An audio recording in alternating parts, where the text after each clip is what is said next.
Chuck Bound had hoped to lead a NASCAR Winston Cup race for the first time since 1976 when he led at Riverside, but Rusty Wallace got off to a very there's trouble on the backstretch. Harry Gant has spun down to the inside retaining wall.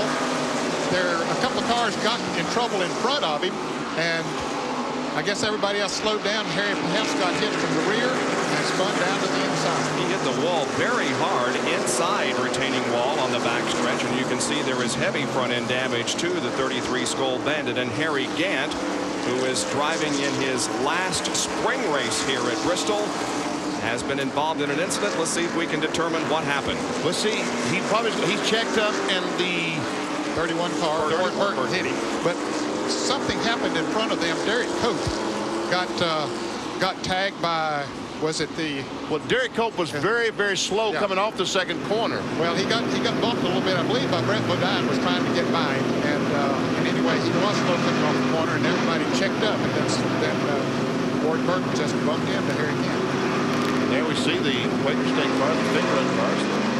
Derek Cope has not made a pit stop, so evidently, you're right, Eddie, this was a bump that got him off the throttle.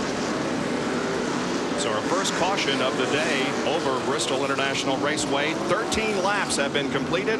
Rusty Wallace has led all of them so far, taking the lead from outside the front row starting position.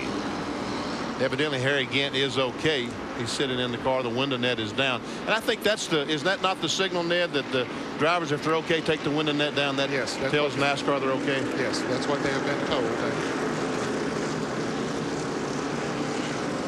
From the bumper cam, you can see what happened. That's Derek Cope's bumper cam.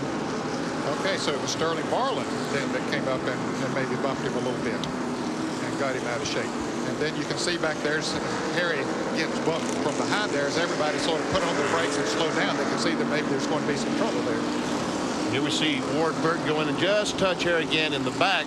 And Michael Walter in the back of Ward Burton is lucky that didn't have more than one car spinning back there.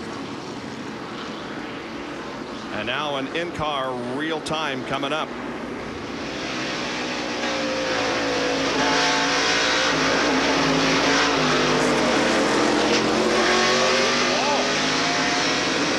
Derek Cope touched the wall back there coming off the second corner. And John Kernan has a report on pit road. Bob, we've made our way to the backstretch pits, and they're putting Harry Gant's car on the tow truck to pull it behind the wall. The problem is that heavy impact on the front end. They have broken the radiator, so they're going to have to spin quite a few laps behind the wall to fix that. That's all the damage we know of at this point. Of course, maybe some problems with the steering, but right now just a broken radiator that they'll have to come behind the wall and fix.